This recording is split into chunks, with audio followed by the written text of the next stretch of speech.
Luis, buenos días.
Hola, ¿qué tal? Muy buenos días.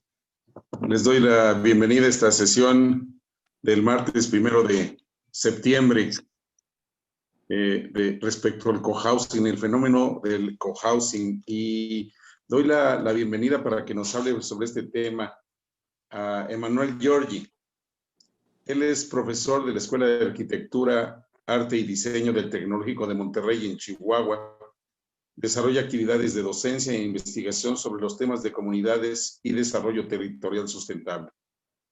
Tiene un doctorado en Ingeniería Civil y Arquitectura obtenida en la Universidad de Pavia, en Italia, con un supervisor de la Tongji University of Shanghai, en China, y una investigación sobre las comunidades de la relación contemporánea entre la humanidad y el ambiente. En 2020 publicó con Springer el libro The Cohousing Phenomenon, Environmental Alliance in Time of Change. Voy a traducir, esta es una traducción mía, espero sea la correcta. Alianza Ambiental en Tiempos de Cambios. Y fue editor del Special Issue Social Impacts of 21st Century Innovations in Built Environment. Impactos sociales de las innovaciones del siglo XXI en el entorno construido, del Journal Societies. En los últimos 4 años presentó los estudios de los resultados de sus investigaciones en 20 conferencias internacionales y publicó 8 artículos en revistas indexadas. Actualmente trabaja como revisor de varias revistas, entre las cuales el Journal of Urban Planning and Development of American Society of Civil Engineers y el International Journal of Environmental Research and Public Health. Doy la bienvenida a Emanuel Giorgi. Gracias, Emanuel, por acompañarnos en esta sesión. ¿Cómo estás? Buenos días. Gracias a ti, Luis, por la invitación. Todo muy bien, muchas gracias. Sí, muchas gracias por la invitación y por poder compartir y hablar sobre este tema que la verdad es muy interesante. Y no sé si voy a empezar a compartir la pantalla para hacer una presentación con... Por supuesto, permíteme, ahora lo habilitamos, un segundo. Muy bien.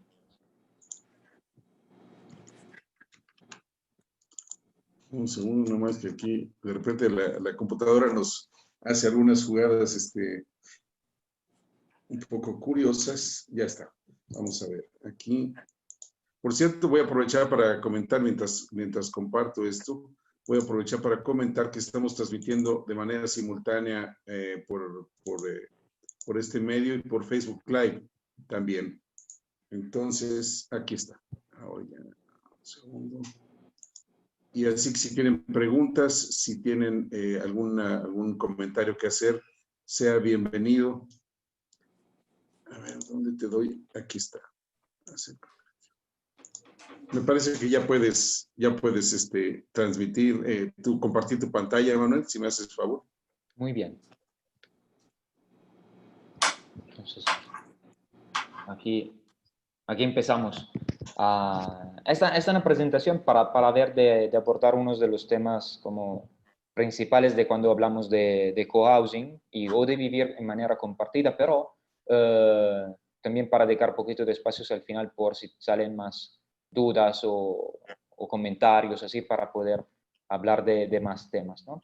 Para empezar a hablar de este tema, quería usar este ejemplo, que es un ejemplo que muchas veces se usa por cuando se habla del tema de la importancia del compartir, en particular en nivel local, ¿no? A nivel de la vivienda.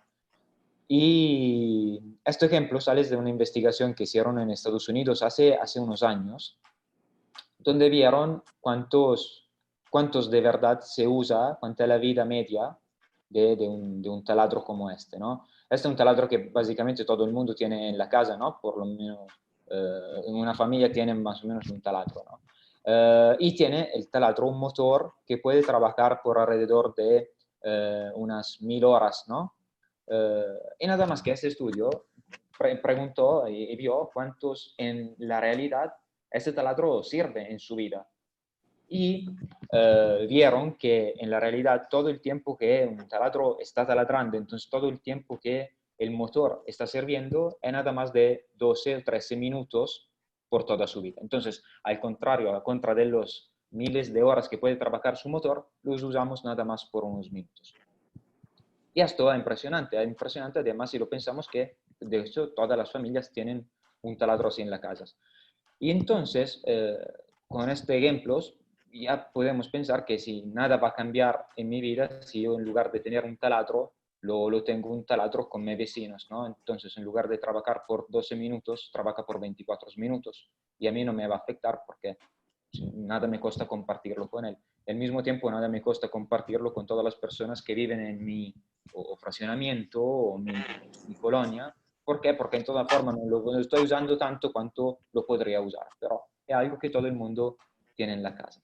Entonces, esto es una primera reflexión sobre el hecho que muchas veces ya no estamos compartiendo lo que no costaría nada compartir. Y no costaría nada, es decir, que el hecho de compartir un taladro podría tener un impacto positivo en el ambiente en términos de necesita menos energía para producirlo, menos material para producirlos, pero no es nada más esto. El aspecto muy importante sería el hecho que yo voy a descubrir, voy a tener otras relaciones con mis vecinos, ¿no? Y entonces, compartiendo algo, ya voy a tener, para así decirlo, menos miedos de mis vecinos. Voy a conocer más mis vecinos y a tener relaciones sociales más fuertes, ¿no? Y estas relaciones sociales son las relaciones sociales que tal vez en la sociedad contemporánea, que como tú bien traduciste, están en tiempos de muchos cambios, ya estas relaciones sociales es algo que perdimos, pero es algo que siempre estuvo presente en la cultura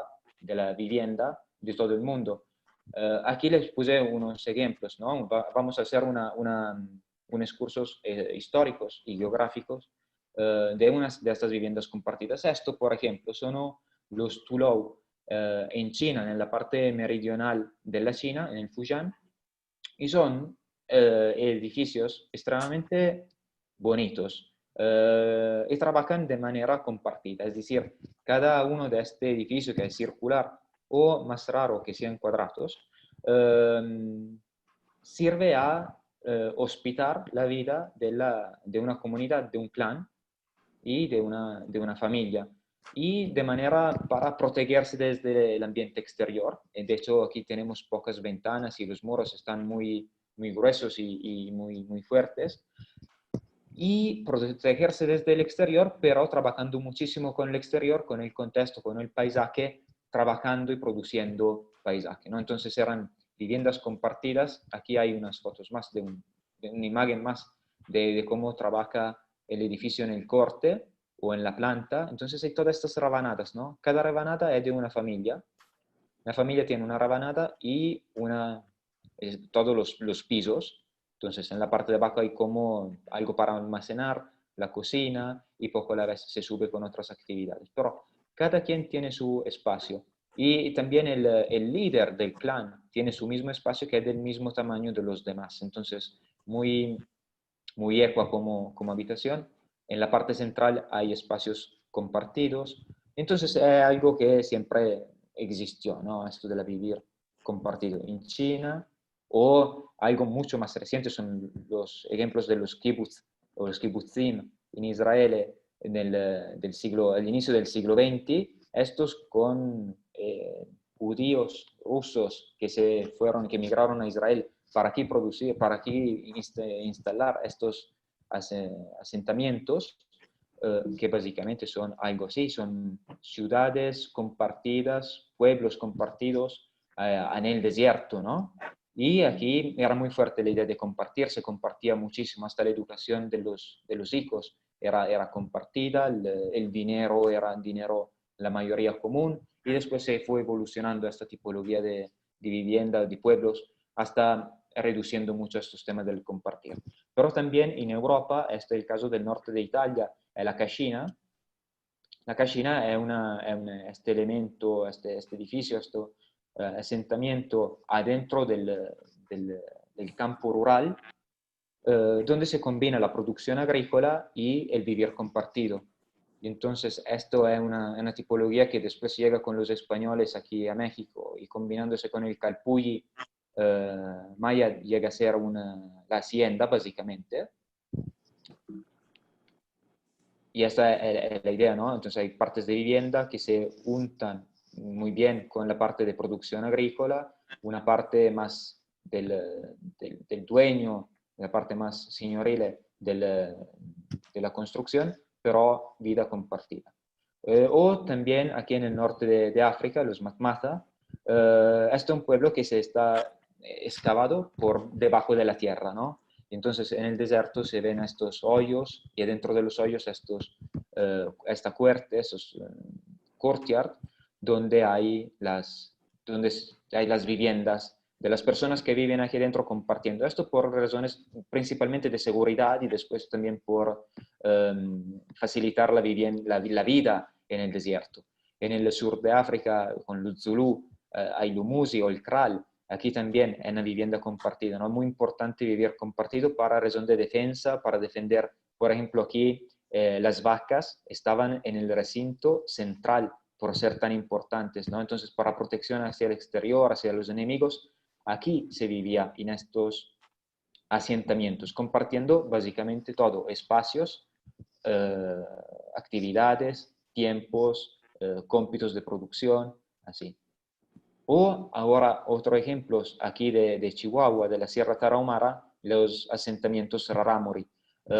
Es otra manera de considerar el vivir, porque cada familia nuclear tiene su casa, pero en la valle hay muchas y muy fuertes relaciones sociales entre una familia y otra, o mejor, dentro de la misma familia, pero los núcleos están muy relacionados y comparten actividades y tiempos. Es decir, se apoyan con la producción agrícola uno con el otro. O vamos a ver aquí en el sur de Suramérica, los Shabono. Shabono que es esta vivienda compartida por todo el clan, que está en medio de la foresta, y la verdad que son muy, muy bonitos como formas y como diseño arquitectónico, para así decirlo. Y aquí se vive adentro de este círculo, otra vez el círculo para defender la comunidad y para apoyarse un miembro con el otro de la comunidad, ¿no? Estos son el tipo de shabono. Entonces, nada más un techo, básicamente, y espacios compartidos con un courtyard aquí central, otra vez muy importante por significado simbólico y por actividades. Pero también el Marae, esto en New Zealand, en el Marae ahí siempre regresa esta idea del vivir compartido como la base central de la sociedad. Esto en Marae, esta estructura que se conoce aquí, es simbólica, ¿no? Es un icono de la cultura de New Zealand. Y básicamente aquí hace unas décadas, unos siglos, aquí vivía toda la comunidad, ¿no? Era el lugar donde se dormía, donde se cocinaba, donde se compartía toda la vida y la producción agrícola. Ahora llegan a ser centros comunitarios, siguen siendo el símbolo de la comunidad, sigue habiendo cocinas y todo, pero ya no se vive aquí adentro, ¿no? Pero sigue con muy fuerte este sentido de pertenecer a una comunidad gracias a este tipo de arquitectura. Ahora, eso es de la historia, ¿no? Para decir que el vivir compartido es algo que siempre pasó en la historia de la humanidad y siempre sirvió a la historia de la comunidad, de la humanidad para mejorarse y para protegerse.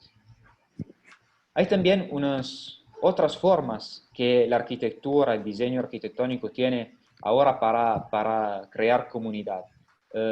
Y son estos 5, los commons, los iconos, los espacios públicos, el coworking o las comunidades contractuales como el cohousing de que vamos a hablar ahora. Los commons son básicamente espacios, edificios construidos por parte de la comunidad y por la comunidad misma. Los iconos son elementos que crean un sentido de pertenencia, son iconos de la comunidad. Por ejemplo, la Torre Eiffel de París, ¿no? Llega a ser el símbolo hasta de toda Francia, por ejemplo. Los espacios públicos, un tema que arquitectónicamente se está debatiendo mucho porque está perdiendo tal vez sentido o fuerza. El coworking es algo parecido al cohousing, que es el compartir lugares de trabajo. Algo que está sirviendo y está teniendo una fortuna muy grande en las últimas 2 décadas, más o menos los últimos años.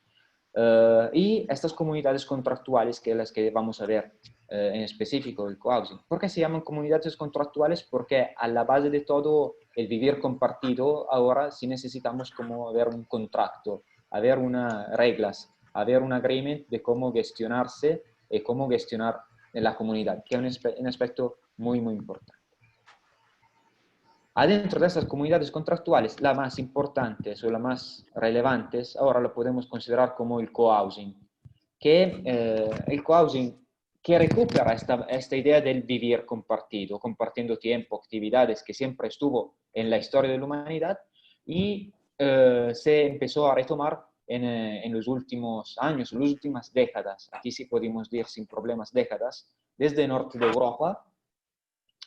Y diferentes autores encuentran diferentes etapas, ¿no? Sobre el desarrollo del cohousing, pero podemos decir que se desarrolló empezando seguramente desde el norte de Europa, se fue en los países que hablan inglés, ¿no? Anglófonos, Estados Unidos, Canadá, New Zealand, Australia, ahí tuvo mucha suerte, pues mucha fortuna. Y después ahora estamos viendo un regreso de este cohousing en Europa o en países que hablan latinoamericanos, ¿no? O latinos, Italia, España en Europa, Francia y aquí en América Latina. ¿Por qué hay diferentes etapas o por qué se desarrollan diferentes países con diferentes culturas? Probablemente pienso que una de las razones principales es porque en los países latinos de alguna forma las relaciones sociales gracias a la familia eran más fuertes que en países donde las relaciones de familia son más débiles, ¿no? O eran más débiles. Entonces, Estados Unidos, el norte de Europa, tal vez necesitaba tener otras formas de relacionarse y tener un apoyo social que fuera fuera de la familia. Y ahora con una familia que tal vez el sentido de la familia un poquito más débil, se está debilitando también en Italia o en España, se están desarrollando estos tipos de temas estos tipos de comunidades de cohousing. Pero afuera de estos podemos ver, aquí puse 6 características principales que permiten de definir si un proyecto es un proyecto de cohousing o menos. ¿Cuáles son? Uno, son servicios comunes que son amplios, es decir, se comparte una cocina, espacios de estancias como un living room, una sala, espacios de juegos, un huerto, representa una buena parte del porcentaje de espacios que se usan en estas comunidades. Siempre manteniendo la privacidad, es decir, que cada familia, cada núcleo, cada miembro tiene sus espacios privados, tiene su cocina privada, tiene su espacio privado donde vivir. ¿Por qué? Porque la privacidad es la base. Si no hay privacidad, no estamos hablando de cohousing, estamos hablando de otras formas como las comunes o así, ¿no? Entonces son departamentos tal vez más chicos porque ya no necesitas espacios más grandes porque los espacios más grandes están afuera compartidos. Se participa en la vida de la comunidad, tal vez con actividades organizadas. No shared community economy significa que los miembros de la comunidad no pueden traer un beneficio económico en el vivir ahí. Entonces, si yo limpio el patio, nadie tiene que pagarme por limpiar el patio. Se gestiona directamente la vida de la comunidad y no hay una estructura jerárquica. Entonces, esto es un tema atractivo, pero muy difícil, porque tomar las decisiones es un factor muy difícil, pero muy importante en la vida de una comunidad de cohousing. Se toman decisiones de manera diferente de acuerdo a la comunidad, si todos tienen que estar de acuerdo o la mayoría tiene que estar de acuerdo, depende, pero es un factor clave. Y el factor que yo pienso más importante de todos y lo que hace la diferencia entre un cohousing y una vivienda por estudiantes o una vivienda social es el querer participar, el querer compartir, el querer vivir en una vivienda compartida. Los estudiantes no viven en una vivienda compartida porque quieran hacerlo, sino por reducir el costo de la renta, ¿no? Aquí quiero vivir en esta comunidad que comparte reglas y comparte actividades, comparte espacios.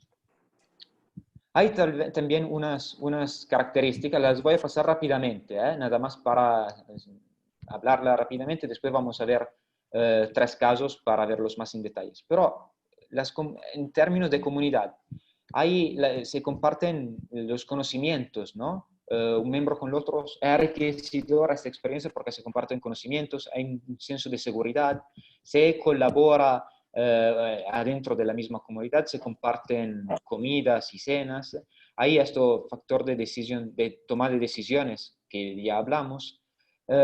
Hay espacios suplementares a la vivienda, entonces pueden ver que se comparte también una librería, una alberca, un gym. Son espacios que tal vez tú no puedes tener en tu vivienda, ¿no? En este caso, se comparten espacios residenciales como la cocina, el espacio de living, de la sala, y también muchas veces hay espacios focales, hay espacios icónicos adentro de la misma comunidad. Hablando más en detalle de la vivienda, decimos, la privacy tiene que estar, si no, no estamos hablando de un cohousing. Muchas veces hay una producción de comidas, entonces hay un huerto, hay una producción que sea de estos servicios o bienes. Hay un mix residencial.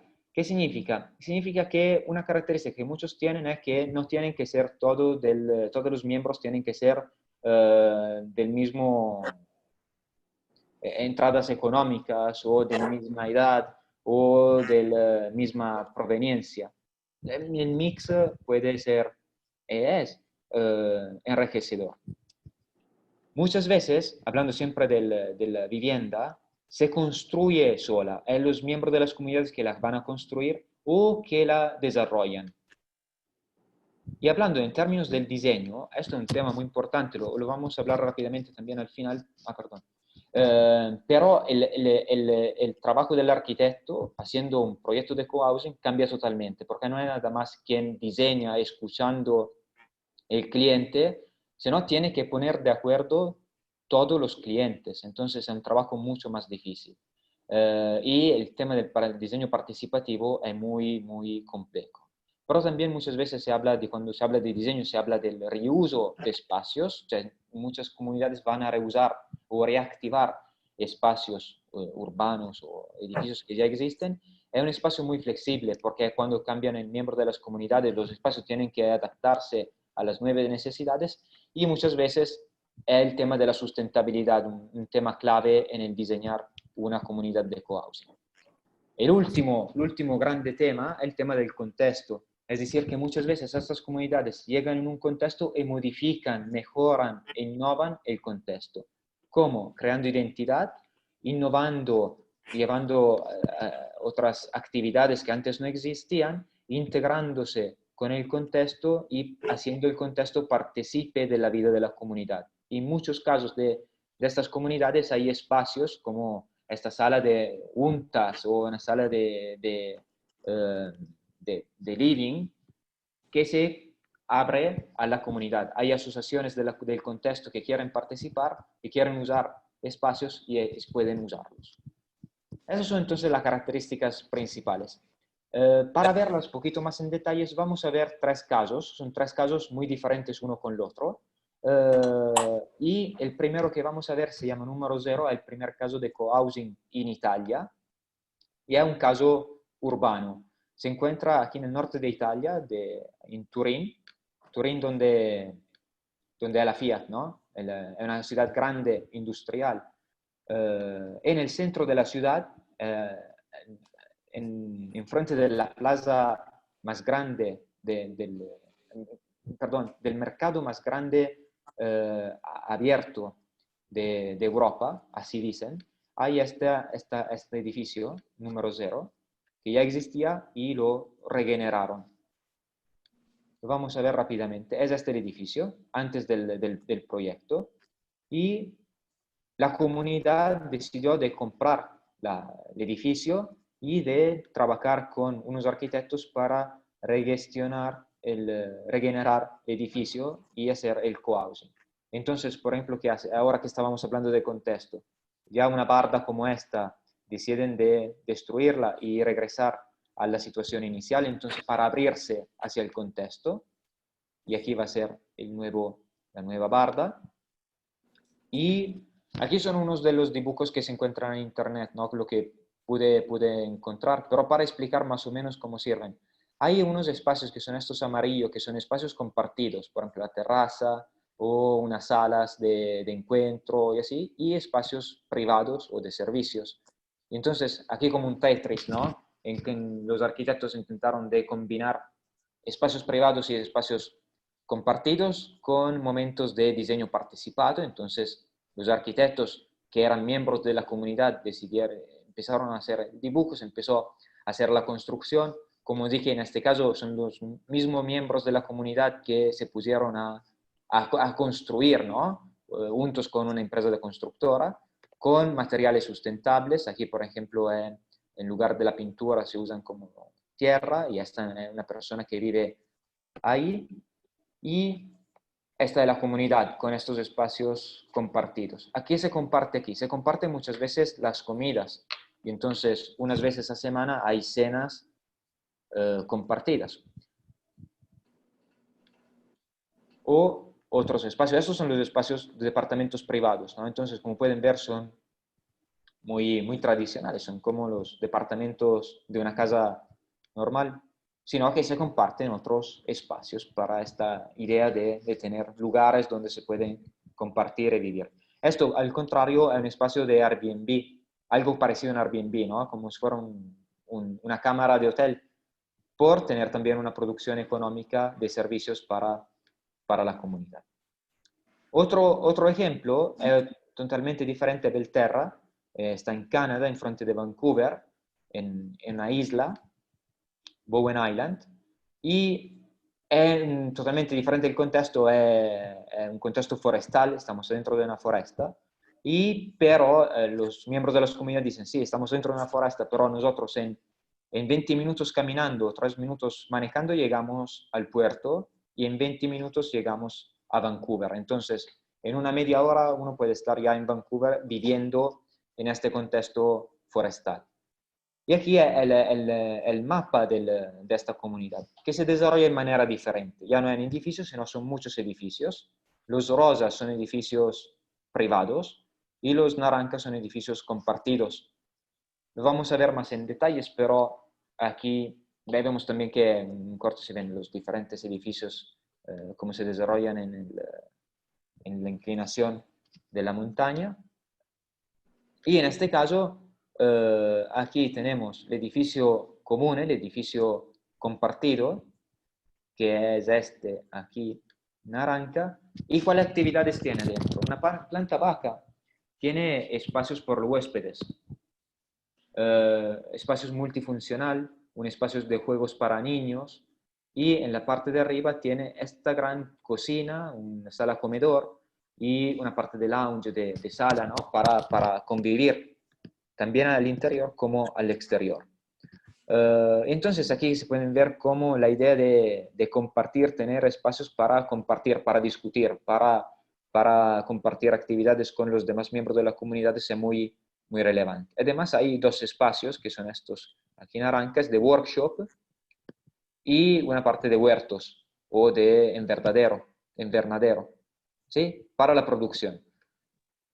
Y después hay residencias privadas, que son todas las demás rosas en este caso, y como se pueden ver aquí desde los renders que hicieron los arquitectos, son viviendas, y de las plantas, son viviendas, la verdad, muy, no, para así decir, comunes, ¿no? No cambian muchos de una residencia tradicional, sino tal vez que la cocina está un poquito más chica y así, pero ¿por qué esto? Porque no van a necesitar espacios muy grandes porque ya lo van a tener en el espacio, en la cocina, en la casa común, donde todo está compartido. Otro último caso que le quería compartir con ustedes es este del Old Women Co-Housing. Este caso de co-housing, al contrario de los demás, es un caso que está enfocado en un particular sector de la población y en particular con las mujeres mayores. El tema de estos co-housing por adultos mayores es un tema muy recurrente. Por ejemplo, hay una película francesa que empieza a hablar de este tema del co-housing, que se llama ¿Y si vamos a vivir juntos?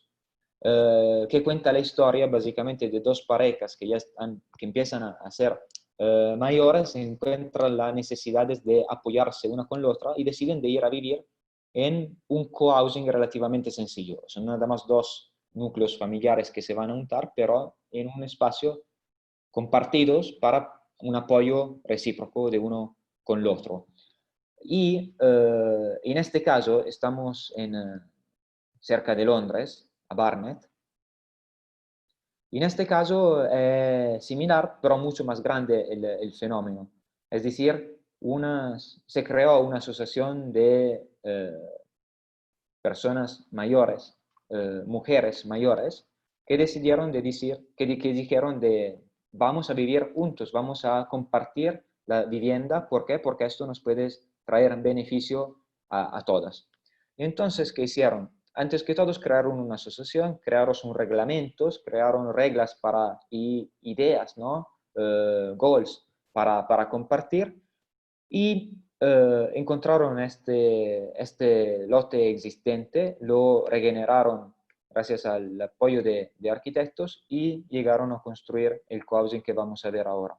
Esta es la página web de esta asociación, Old Women Co-Housing, que se basa sobre estos temas principales, entonces un soporte uno con el otro. Se acepta bien la diversidad, tenemos la comunidad como elemento más importante, la independencia, somos responsables. Esas son las reglas que ellos quieren seguir para vivir en la comunidad, ¿no? ¿Se acuerdan que una de las primeras cosas que decimos es, si no hay reglas, si no hay un contrato, no, es difícil hacerlo, ¿no? Y estas son las reglas. Acceptance and respect por la diversidad, soporto una con la otra, se tiene que tener un balance de privacidad y de comunidad. Vamos a batallar contra los estereotipos de envejecer y estamos cooperando y compartimos responsabilidad.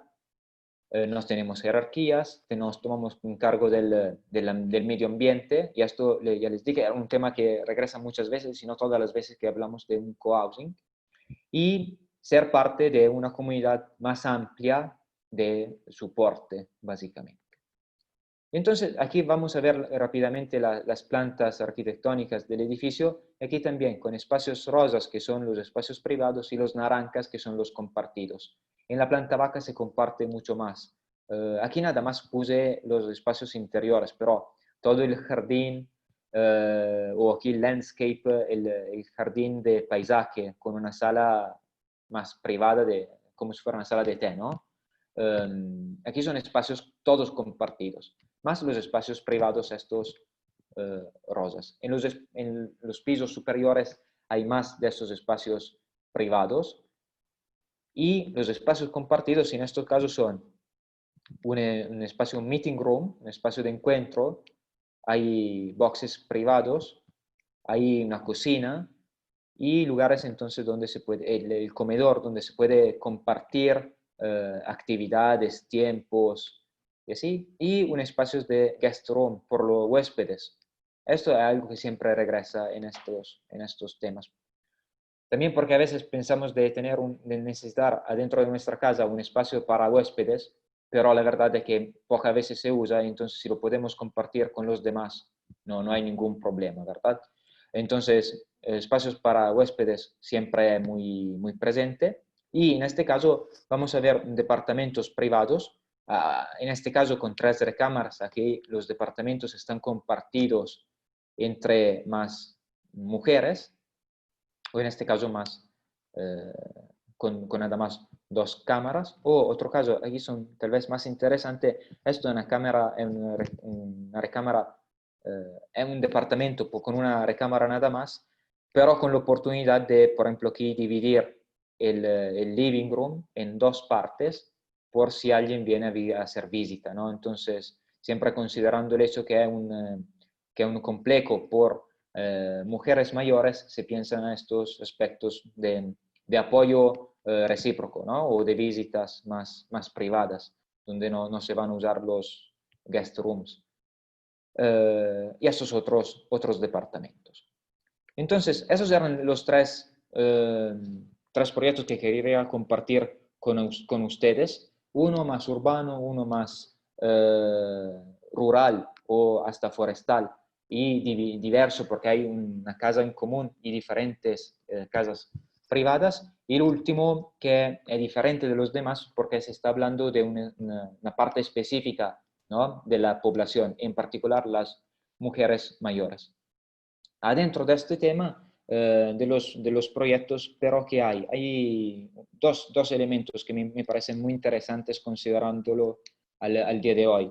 Uno es que el trabajo de los arquitectos cambia de manera radical, porque ya les dije, no era nada más el término de entender qué gusta a un cliente y hacer una propuesta y seguir la construcción de la obra. El trabajo del arquitecto cambia en el senso que tiene que llegar a ser un facilitador por las tomas de decisiones. Las tomas de decisiones, así como el contrato, es la base de todas las comunidades de cohousing. Entonces, ver cómo los miembros de las comunidades pueden llegar a una idea común, a una idea compartida de cómo desarrollar la comunidad, es fundamental. Entonces, el arquitecto cambia, tenemos que saber cambiar desde nada más el diseñador hacia este facilitador de relaciones, ¿no?, de toma de decisiones. Y otro tema que me parece muy interesante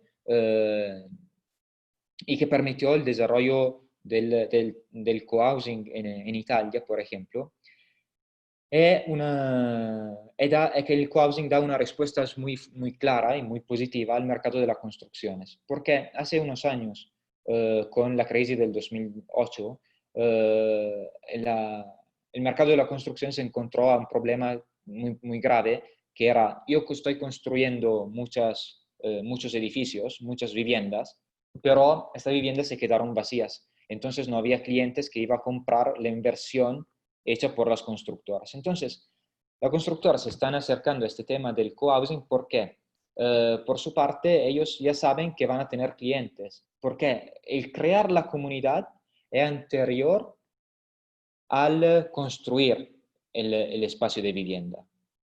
¿Sí? Entonces, antes que todos tenemos que definir cuáles son los miembros que van a vivir en cohousing, definir cómo va a ser el proyecto, cómo van a ser las reglas, cómo va a ser la convivencia, cuántas veces tenemos que compartir la comida, quién se toma cargo de qué tipo de espacios o de actividades vamos a compartir.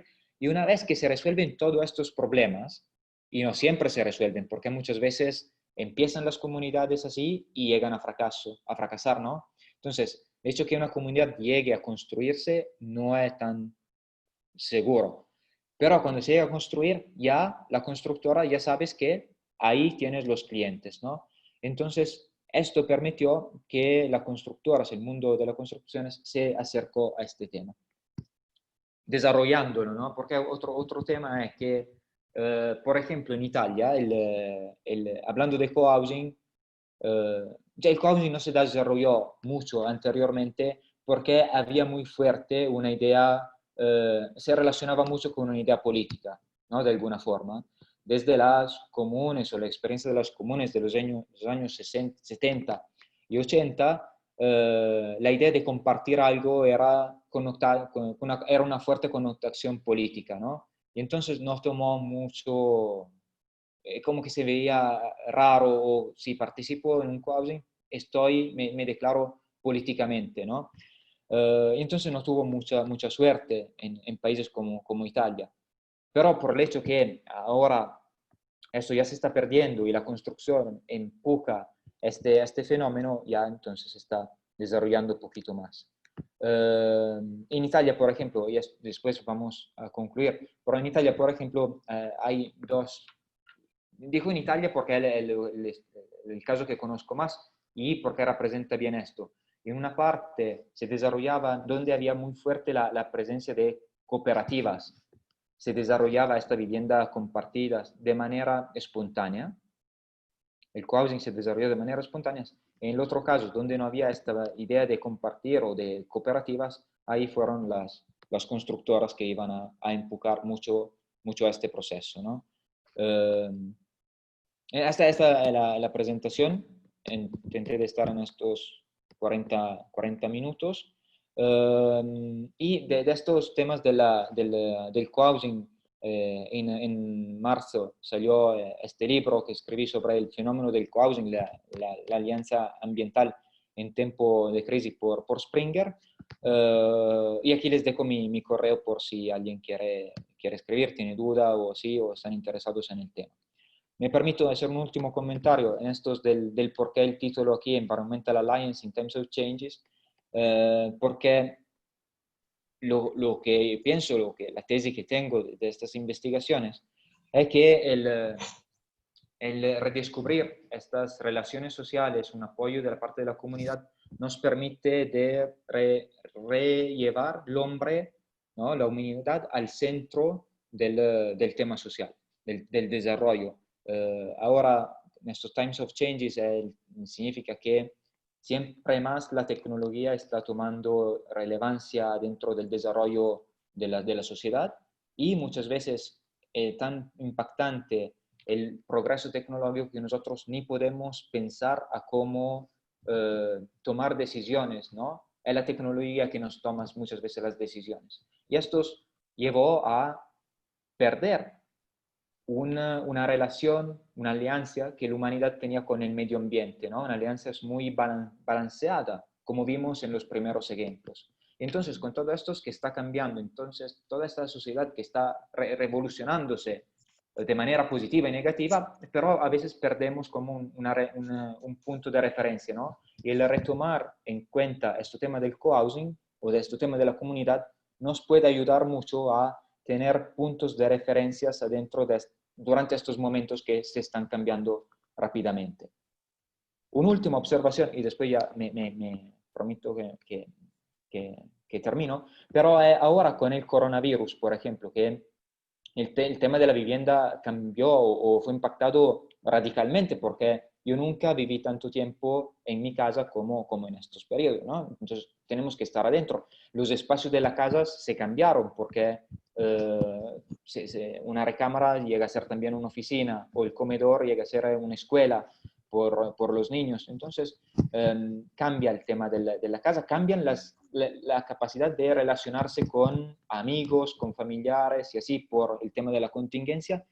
Hicimos un estudio que se está para publicar en los próximos meses, semanas, ojalá. Pero preguntamos a cómo las comunidades de cohousing vivieron estos periodos de crisis. Y los resultados fueron diciendo, nosotros nos sentimos muy afortunados de vivir en cohousing porque aunque a veces no podíamos relacionarnos con los vecinos, cosas que antes hacíamos todos los días, pero estamos seguros que estaba adentro de una comunidad que se protegeva, que quería protegerse, una comunidad que yo podía contar con el apoyo de alguien más si hubiera pasado algo. Entonces era este tema de estar seguro, estar protegido dentro de una comunidad, ayuda mucho en este periodo de contingencia. Y además, es verdad que muchos espacios de los compartidos cerrados que vimos anteriormente en los casos ya no se podían usar, pero las comunidades dijeron, sí, pero nosotros pudimos redescubrir espacios abiertos, por ejemplo, y vivir mejor en estos espacios. Entonces, las ventajas del cohousing no es nada más en el día a día o en la normalidad, pero también en estos periodos de crisis sanitaria con el COVID, llevó algún beneficio, podemos decir. Bueno, entonces con esto ya era la presentación que quería compartir con ustedes y le repito aquí si tienen alguna duda, aquí por el correo me pueden escribir sin toda la confianza. Gracias, Emanuel, muchas gracias. Vamos a entrar a la sesión de preguntas, respuestas, comentarios. Si me permite, si voy a leer lo que publicaron en Facebook Live. Perfecto. Claudia Estrella Prieto Mulatieri, dice, buenos días desde Rivera, Uruguay, saludos a todos. Francisco Lavarría Ramos saluda, también Mari Carmen Castillo, buenos días, Edith Maya igual, Diana Quiroga, muy buenos días, aquí presente.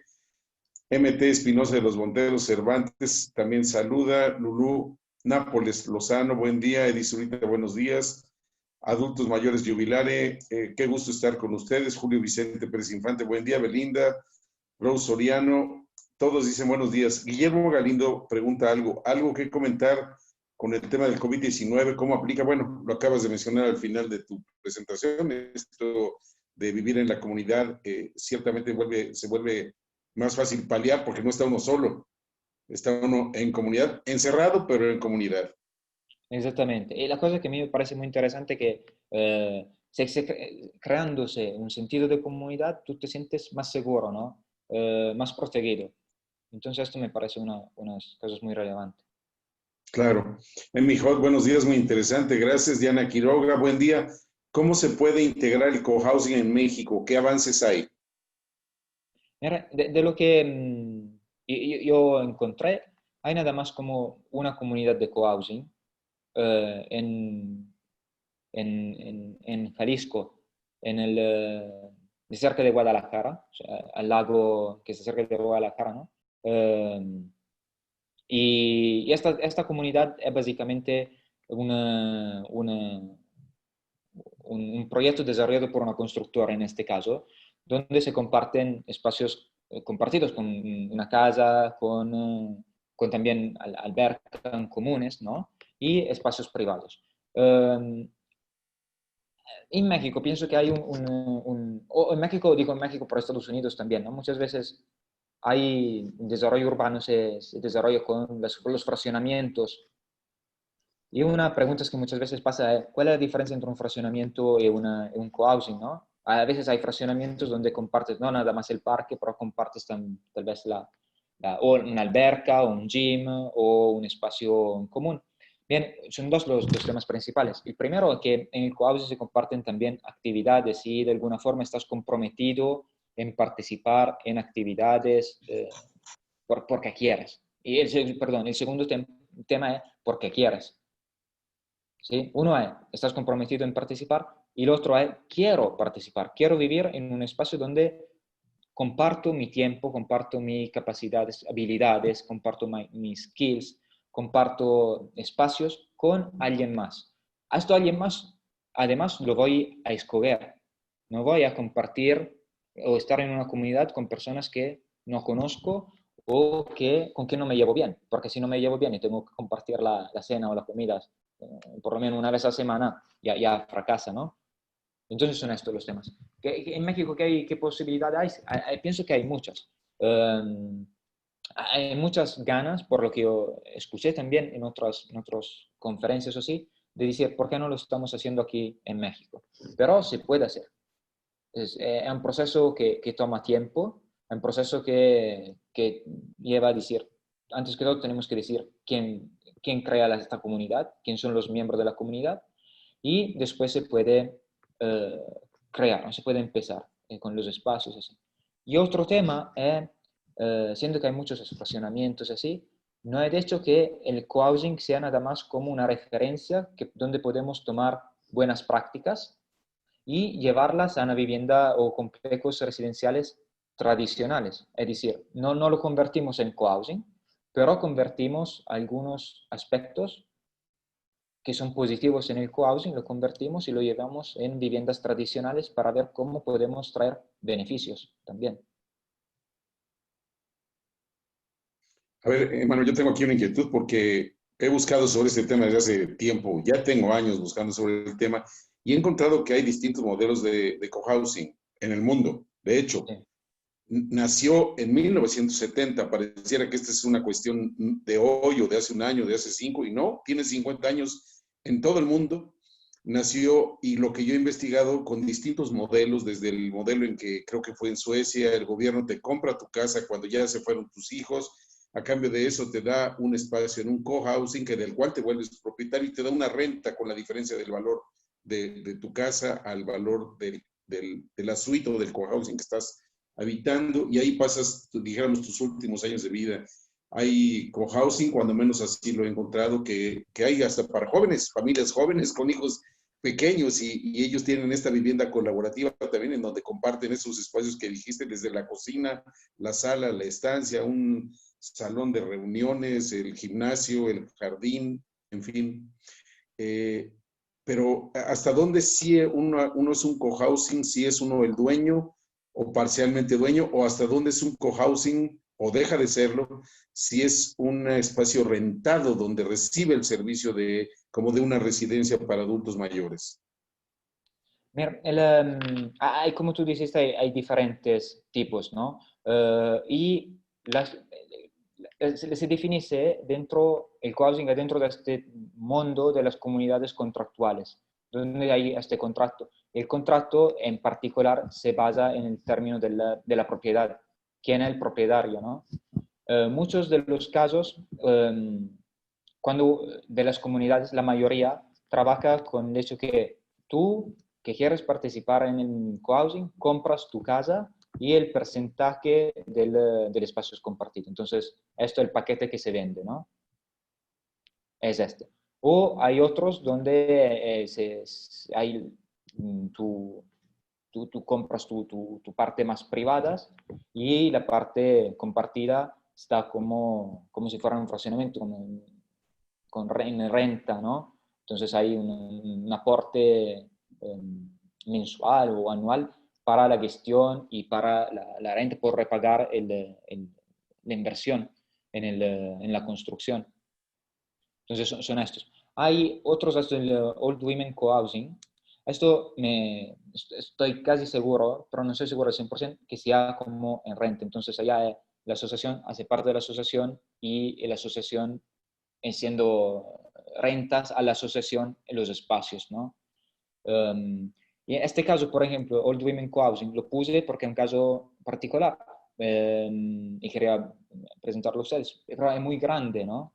Hay muchos miembros y son adultos mayores, tal vez no van a vivir allá nada más sin hijos y así. Entonces ahí la comunidad puede recibir más adultos que se unen a esta comunidad poco a la vez. Entonces, ahí sí es más fácil como gestión el rentar los espacios. ¿Sí? Uh-huh.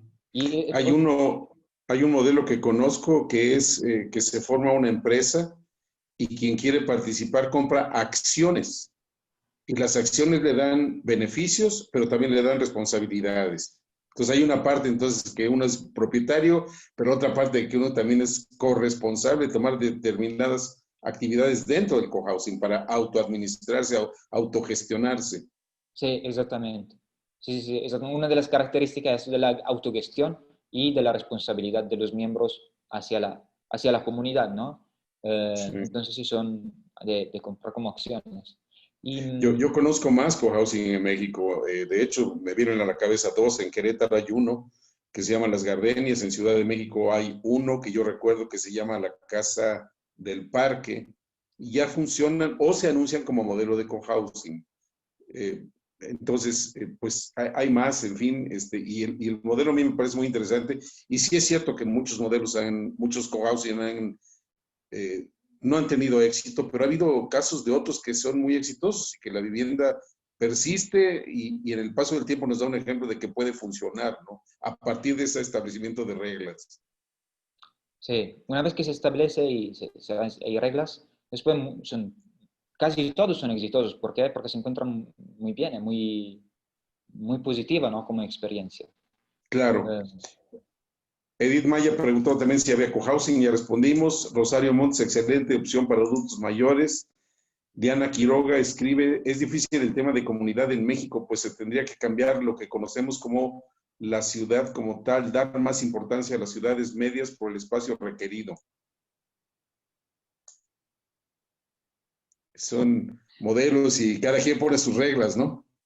Sí, y la verdad, si puedo permitir una cosa, es que sí, la verdad que se tiene que cambiar la ciudad, sí, poner cuestionar cómo se está desarrollando la ciudad, seguramente. Y el cohousing permite de cuestionarlo, ¿no? Porque, por ejemplo, los fraccionamientos ya están creando los muros dentro de la ciudad, barreras, y el cohousing sí crea tu comunidad, pero de alguna forma es flexible, porque quieres trabajar con el contexto, con el territorio y así. Entonces, sería un elemento urbano que permite de cuestionar o de repensar cómo se está desarrollando la ciudad. Una cosa, aprovechando, escuché ahí de las características, sí. De la Perdón, te perdí, Luis. Sí, se cortó de momento y no sé si tú seguías hablando yo, pero por favor. No, además dice que las características, es exactamente esto. Cada cohousing tiene su característica, porque cada cohousing tiene su historia y porque cada grupo tiene su historia. Otra cosa, si me permito, así como haciendo rápido, es que muchos también, como la constructora, eso sí, muchas veces quieren vender algo que es un fraccionamiento como cohousing, ¿no? Pero sin que a la base esté el tema de quiero participar, quiero compartir y quiero vivir en este tipo de vivienda, ¿sí? Para hacerlo un poquito más atractivo, a veces pasa que ponen como adjetivo, como sustantivo è un co-housing.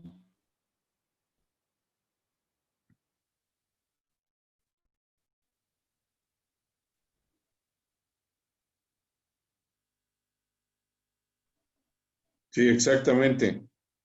Creo que se congeló otra vez la imagen.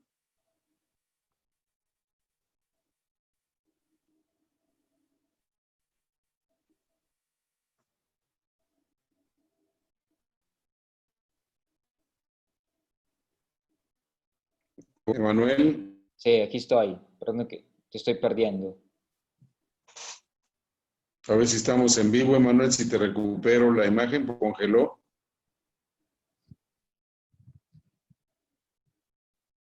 Sí, sí, sí, ahora sí.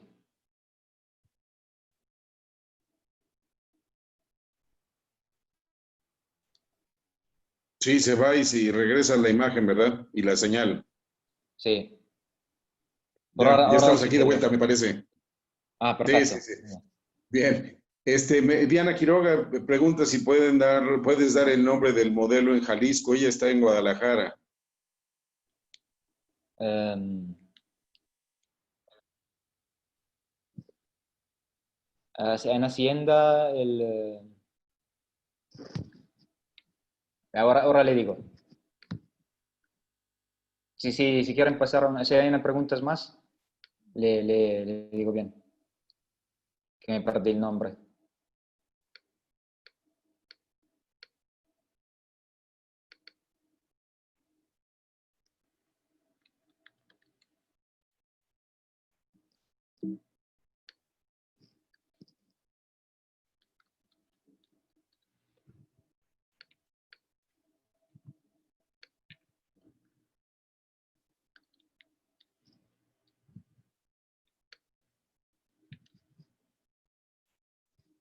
Ah,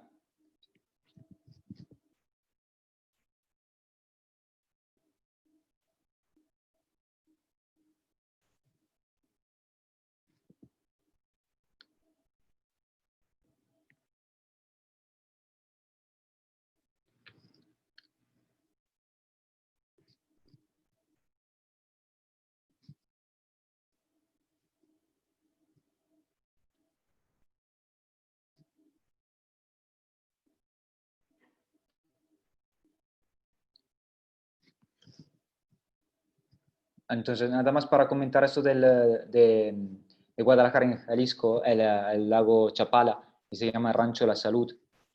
Esto lo con unos con quien estaba en comunicación. Y ahora a ver si puedo leer las preguntas por el hecho que Luis me dice que ya no se puede conectar por aquí. No, que aquí A ver, creo no... que ya estoy de vuelta. Ah, perfecto, Luis. Ok, muy bien, Creo que ya reviví. perfecto. Bien, aquí, bueno, ya diste el dato de lo de Jalisco, yo ya di el dato de dos cohousing en México, y la realidad es que como modelo, pues sí se puede funcionar, y es un modelo parecido, me parece que al condominio, donde hablo de la parte de la legislación en México, ¿no? Del condominio, cómo se tendría que manejar para efecto de tener muchos propietarios, ¿no? Exactamente, como esto que tú decías del condominio. Y la verdad son muy parecidos. Y después, la verdad que pienso que, de acuerdo, si alguien quiere hacerlo, hay muchas formas de hacerlo y se maldea, ¿no? De acuerdo a las reglas que se encuentran por cada estado. Pero pienso que es tan flexible el modelo de cohousing que no hay Correcto. un modelo que se tiene que seguir, que pienso que se pueda encontrar la manera para cada contexto legislativo o de gestión que se puede que se puede flexibilizar el modelo, ¿no? Se puede crear un modelo alrededor de las normas que se tienen.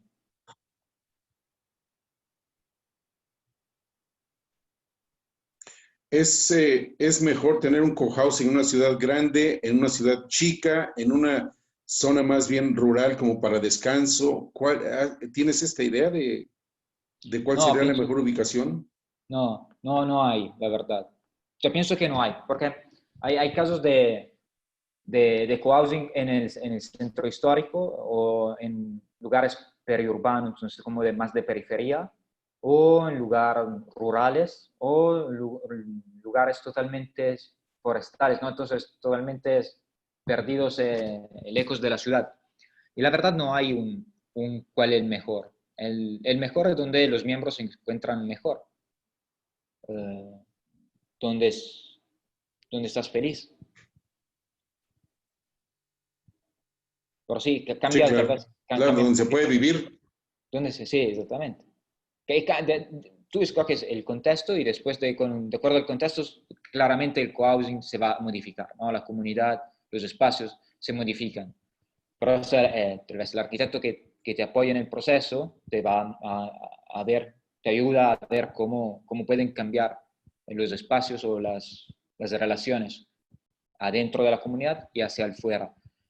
Pero no hay un lugar, un contexto mejor que el otro, pienso. Correcto. Guillermo Galindo pregunta sobre el mantenimiento, cómo se paga el mantenimiento, pero yo agregaría que no es solamente mantenimiento, hay una cocina común, hay servicios comunes que a lo mejor pudieran ser un gimnasio, hay una operación común como pudiera ser la de un invernadero que mencionabas hace rato, Hay cohousing que te ofrecen un chofer con auto y tú haces cita para que te lleve al banco o para que te lleve a una visita. Entonces, el conjunto de actividades, ¿cómo se paga? Liz, depende, otra vez, depende de cada comunidad, ¿no? Hay comunidades, por ejemplo, que dicen, nosotros queremos ser productivos y vender algo de lo que producimos por tener un ingreso, ¿no?, económico y con esto pagar los gastos que tenemos. Si no, es como si fuera la cuota de mantenimiento, cada mes o cada año se pone algo para gestionar para los gastos del, del- del de la comunidad. Y entonces, por esto es básicamente algo parecido a un fraccionamiento, si queremos, pero totalmente diferente por el otro tema del quiero compartir. Claro. Y hay actividades que son comunes, ¿no? Hay actividades, por ejemplo, celebración del Día de los Abuelos, Navidad, el Día de la Independencia, en donde el Día del Niño, que a lo mejor si no salimos podemos invitar a la familia que venga y disfrute con nosotros. Y esas son actividades que también se tienen que pagar, porque somos nosotros los anfitriones de invitados, por ejemplo, ¿no? Sí, exacto, claramente. Mira, hay estos temas de las actividades que se hacen, otra vez depende de la comunidad, depende de los agreements, de los contratos que se hacen anteriormente, pero hay, por ejemplo, el hecho de una vez a la semana hay una cena mínimo donde todos tienen que participar. Y, por ejemplo, una semana cocinan dos familias para todos, las semanas después otras dos, otras dos. Esto es como actividad, más que hay muchas más actividades como organizadas adentro. Más las actividades como la que tú estabas diciendo, donde el cohousing se abre a externos, básicamente, e invitados, y eso son actividades que se hacen y la hace la comunidad, ¿no? Entonces también los gastos o los beneficios que llegan a la comunidad o desde la comunidad. Sí, se tiene que compartir. Exactamente. Sí, sí, completamente de acuerdo. Rosario Monte dice que compartan los mismos intereses y de eso dependerá la ubicación. No entendí hasta, sí, sí. Dice Rosario, dice que lo importante es que se compartan los mismos intereses y que de eso dependerá la ubicación, si es en ciudad, si es en un pueblo pequeño, si es en el campo, que de ahí depende la ubicación, por Exactamente, intereses. interés común, sí. Porque si alguien quiere vivir en el campo, alguien quiere vivir en el centro de la ciudad, no van de acuerdo, ¿no? Entonces, Claro. y se va a hacer la comunidad. Algo, algo que no han preguntado, por ejemplo, es en servicios prehospitalarios. Y yo diría que eso está como que no dentro del concepto del cohousing. Se puede manejar, a lo mejor que te acuerden de tomar una pastilla o de una inyección, Claro, de pero hecho, nada más. no, de hecho, por ejemplo, hay casos de estas viviendas compartidas por adultos mayores, donde hay también, si la comunidad es suficientemente grande, hay espacios para, mm, para recibir, por ejemplo, visitas a domicilios, ¿no? Entonces, sin la necesidad de moverse o espacios donde se pueden tener estos servicios prehospitalarios, como tú estabas diciendo, ¿no? De un soporte más en términos de apoyo sanitario. No es raro que haya, ¿eh? Pero ahí es el diseño arquitectónico también que influye, no es nada más el servicio así, sino la capacidad del arquitecto de diseñar espacios que sean coherentes.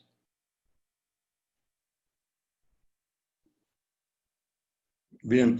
Sandra Luz Torres escribe muy, muy interesante, sin embargo, creo que no es tan simple la convivencia. Esta en sí es compleja, el factor humano, con todas nuestras características innegables, por alguna razón, tarde o temprano lleva al quiebre. Lograr la convivencia en armonía es el más grande anhelo de toda la humanidad. Si se logra, qué maravilla, una gran bendición. ¿Verdad? Sí, sí, sí. Por eso, sí, si me permite un comentario a que le decía, muchos fracasan. ¿Fracasan por qué? Porque no se llega a un acuerdo, ¿no? Y cuando hay acuerdo y cuando hay reglas, entonces sí se puede llevar bien y las comunidades sirven bien, ¿no? Trabajan bien. Pero si hay entendimiento y si hay reglas y si hay gana de seguirlas y de compartir. Porque si falta esto, pienso que la verdad ni se tiene que empezar un cohousing.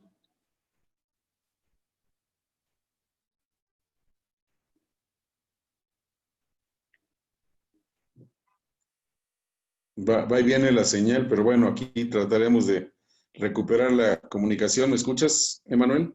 Sí, sí, sí, sí, perfecto.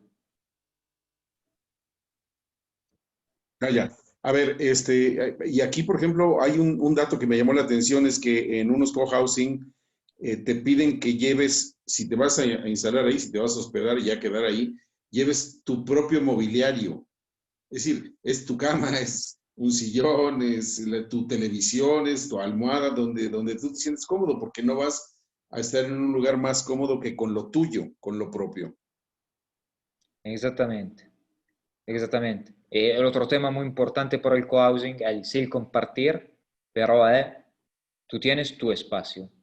Sin tu espacio, sin tu privacidad, sin tu lugar donde te encuentras cómodo tú mismo, tampoco puedes decir es un cohousing o me siento bien porque cada quien necesita su privacidad, ¿no?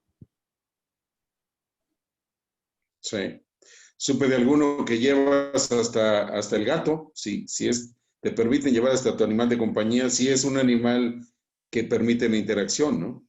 Sí, claro, claro, claro, claro. Y pienso que el gol, el objetivo es que se esté bien.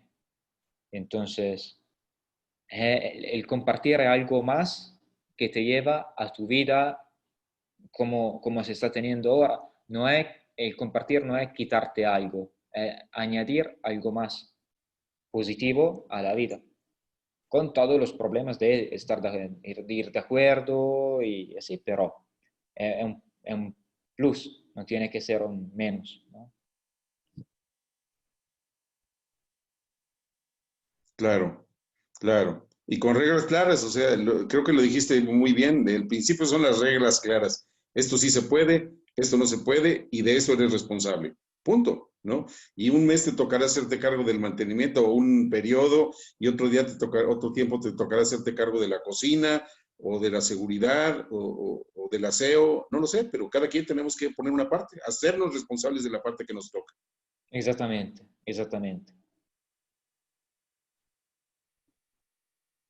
Bien, en Facebook Live nos dice Edith Maya, ¿también se puede convenir tener una persona de mantenimiento que arregle descomposturas, tire la basura? Pues sí, es parte de las reglas y de los acuerdos que se tomen, ¿no?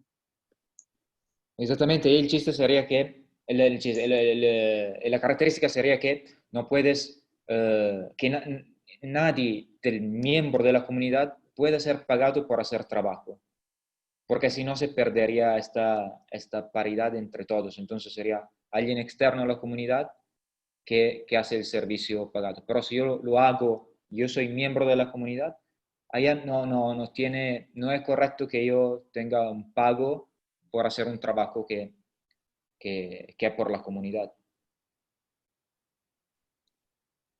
porque si no se pierde esta relación entre los miembros. Claro, claro.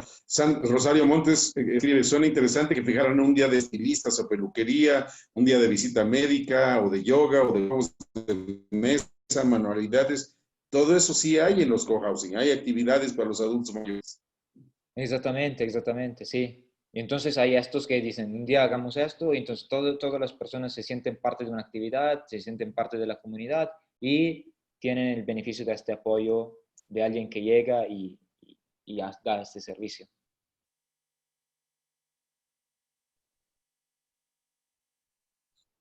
Tal cual. Diana Quiroga escribe, también me llamó la atención que no hay jerarquías, en un modelo. Sí, el ideal es que no haya jerarquía. Hay a veces en cohousing grandes, con comunidades grandes, el hecho que se hacen como, se escogen alguien que represente o se tome encargo de unas tomas de decisiones más burocráticas, ¿no? Ya no unas tomas de decisión, pero de unos aspectos más burocráticos. Um, estos, pero en comunidades muy grandes, ¿no? Entonces, si no, no tiene mucho sentido que haya esta jerarquía y siempre se intenta que no haya. Claro, claro. No tengo más preguntas, Emanuel. No sé si quieres cerrar con algún mensaje, cerrar esta charla con algún mensaje, por favor. No, de hecho, quería agradecerles de verdad el hecho de esta oportunidad de compartir con ustedes estos pensamientos, estas reflexiones. Y de un lado, ahí les pasé mi contacto por si alguien quiere o tiene duda o así, o quiere ver algo más del tema. Y de otra parte, espero, ojalá que este tipo de vivienda pueda implementarse también aquí en México en forma mayor y que pueda llevar muchos beneficios para las personas para la ciudad, que la verdad necesitamos mucho de repensar la ciudad. Sí, sí, por supuesto, dice, escribe Edith Maya, el reto es formar el grupo de personas que quieran hacerlo en conjunto. Rosario Montes, muy interesante, gracias. Guillermo Galindo, muchas gracias por compartir el tema. Gracias, Emanuel, yo te agradezco mucho tu tiempo No, y a el ti, entusiasmo Luis. y la información que nos diste, porque nos abre el panorama mucho, sobre todo quienes sí tenemos un interés en este modelo de vivienda colaborativa.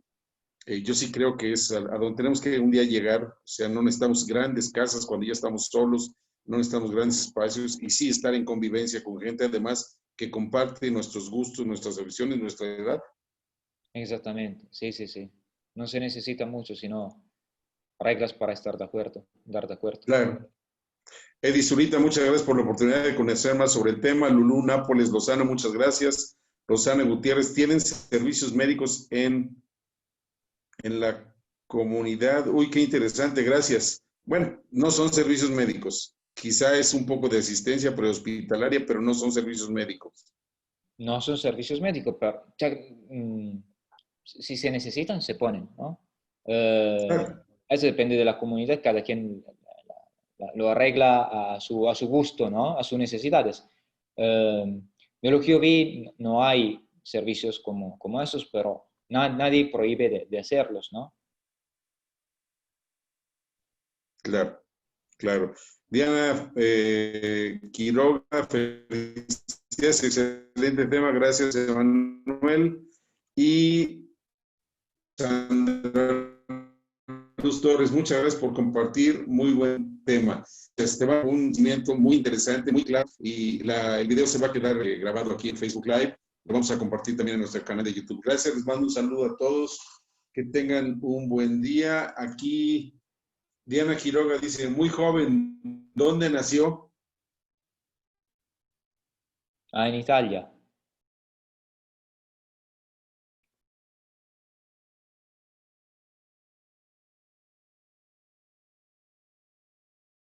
Se congeló, Luis.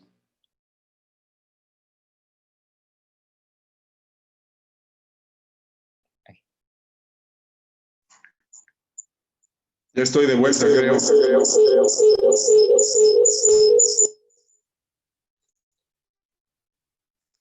Manuel, ¿me escuchas? Sí.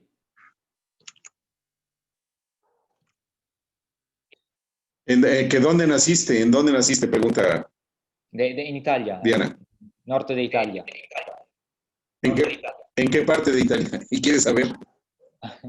Se llama Pavía la ciudad. Pavía, cerca de Milano. ¿Cómo? Pavía, Pavía, claro, claro, cerca ya de está. Milano. Muy bien. Una ciudad muy bonita. Gracias a todos, que tengan un buen día. Gracias, Emanuel. Gracias, te mando un abrazo. Gracias a todos por acompañarnos. Seguimos por aquí en las charlas con Entrecanos más adelante. Un saludo, que tengan un buen día. Gracias, Luis. Hasta luego. Bye.